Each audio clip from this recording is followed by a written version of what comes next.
feel like this video might be a little controversial.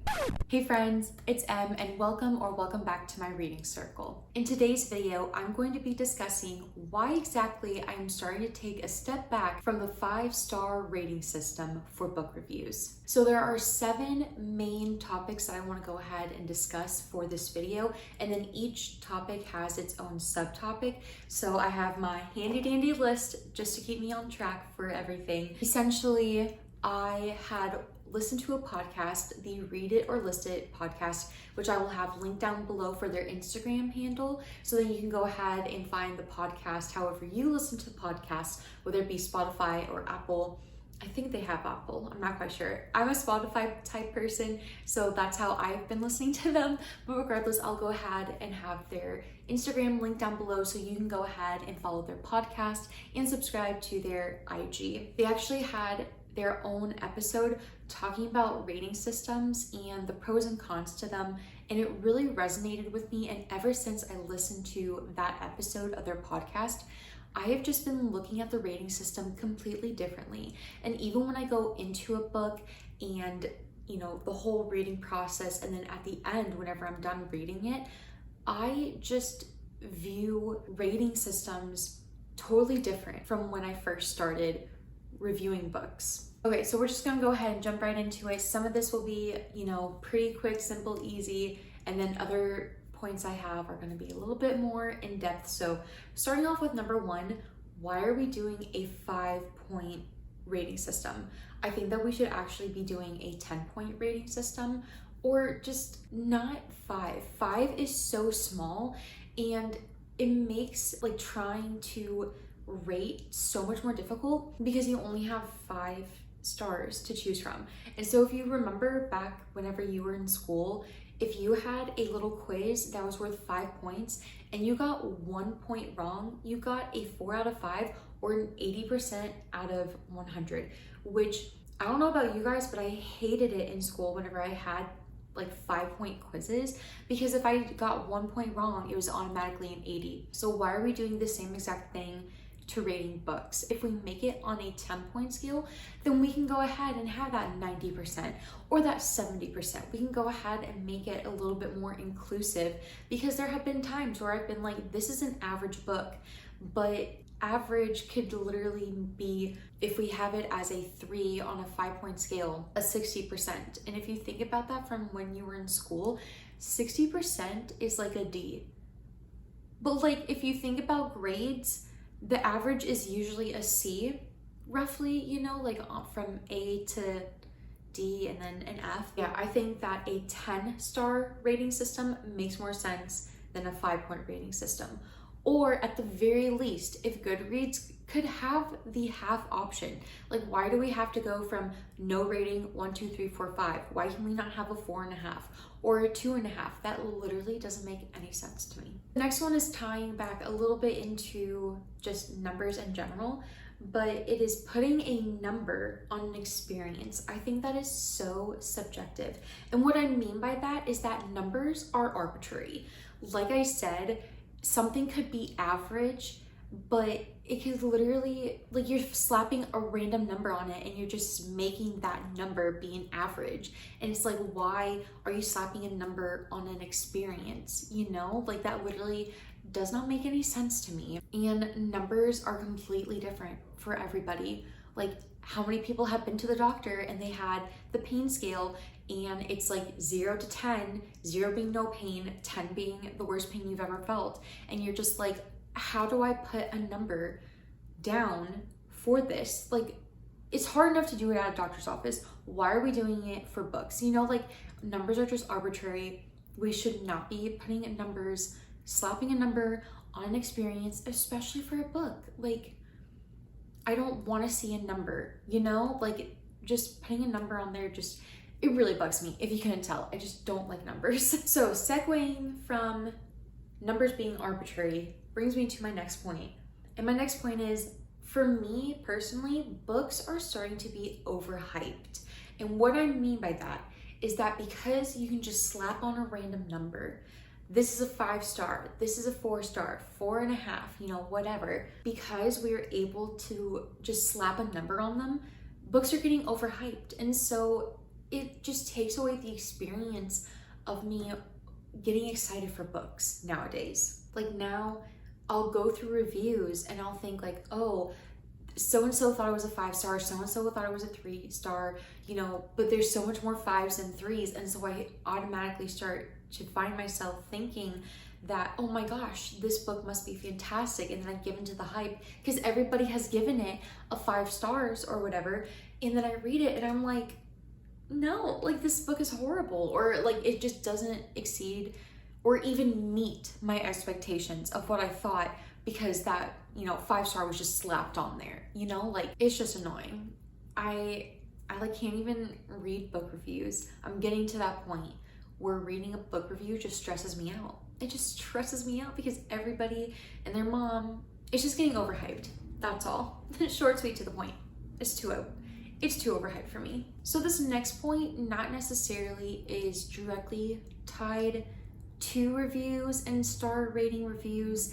It's kind of just like a me problem. But I feel like we're losing, or at least I am losing the nostalgia of figuring out a new book to read, because my mind is go to the review, see how many people liked it, what the rating is, and then go from there.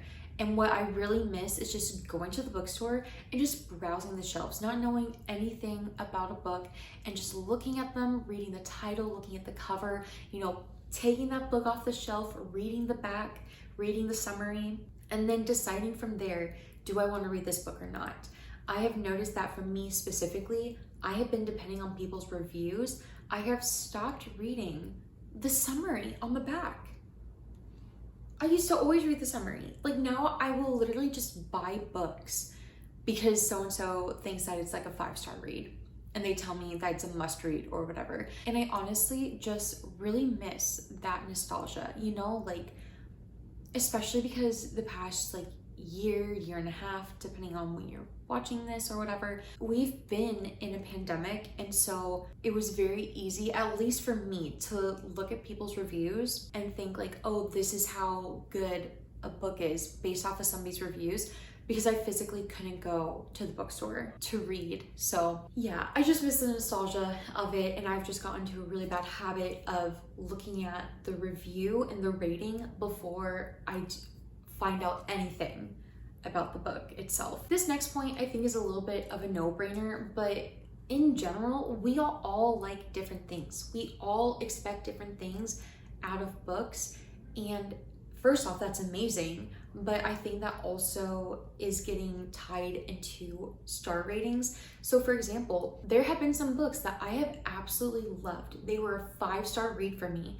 And then somebody that I really enjoy, you know, reading their reviews, they've gone ahead and they've rated my 5-star book a 2-star for them, and vice versa. Like there have been some books where it's been so either overhyped or everybody's loved it, and then I've read it and I'm like, no, like I don't understand. I don't see where you guys are getting this 5-star quality from. Like this is boring to me. And so I have personally rated it lower because we're all different and we have all these different experiences. Not everybody's 5-star is the same. Not everybody's 3-star is the same.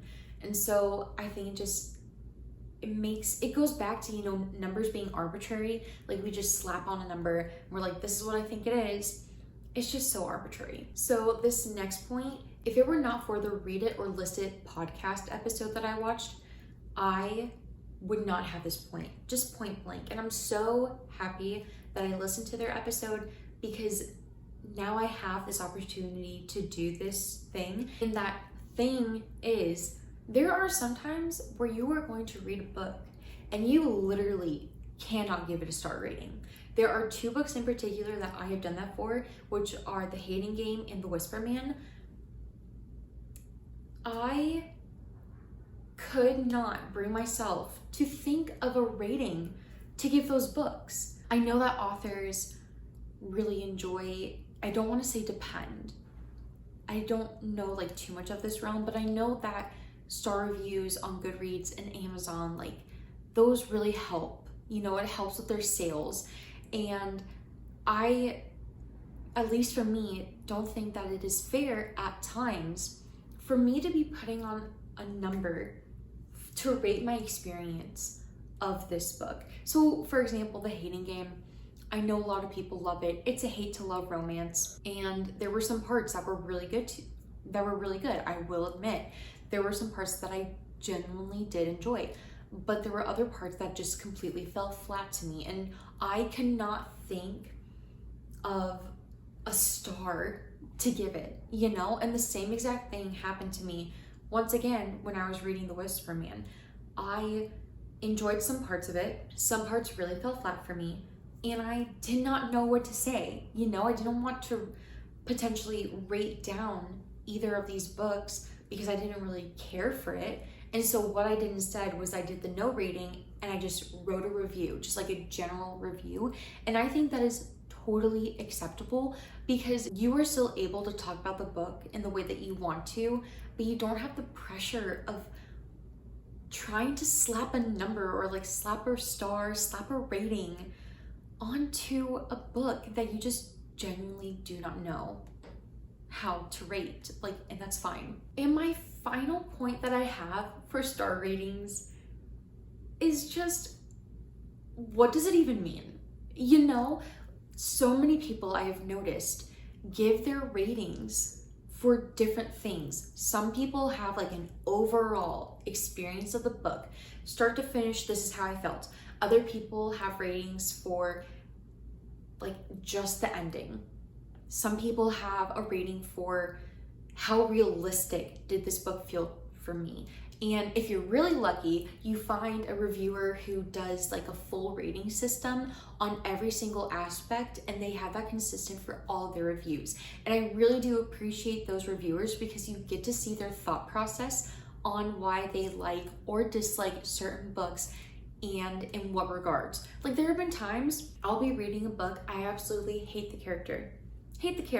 They're so annoying to me. But that overall story, like the feel of it is just so nice. So it's like, which one do you rate for? You know, like, where do you slap the star on? So personally for me, I'm like, what does a star even mean? Like, unless the reviewer explicitly says, this is how I rate, these are the criteria that I rate, and they keep that consistent, like a rating, like a star rating literally doesn't mean anything. It literally does not mean anything at that point. So yeah, I could get heated on that. I could like get really heated on that, but there's no point because, like I said, star ratings are arbitrary. Slapping a number on a book is just arbitrary. You cannot expect star ratings to be consistent across the board for every reviewer, and you shouldn't, and that's a good thing because, like I said earlier, we are all different. We all experience books differently. That is what makes reading so amazing, because one person's vibe is another person's too, and vice versa, and that's perfect. I'm gonna get off my soapbox, but I'm just happy that we can all have different experiences and rate differently. But personally for me, I'm just stepping away from the 5-star reviews because for all those reasons, I just feel like unless it's a book that I truly absolutely adore and admire, I don't want to put a rating on it unless I absolutely love it, because there's just no point, you know? Like, I would rather just write the review without the star and just move on with my life. Okay guys, I'm gonna go ahead and quickly close this out, but in general, I just want to go ahead and let you guys know I do still plan on reviewing books, unless, you know, it's a book that I absolutely love. Like I just mentioned, I will not be giving a star rating because I don't think it really means anything for me to give an actual star rating. And I encourage you all to do your own research and have your own experience with a book.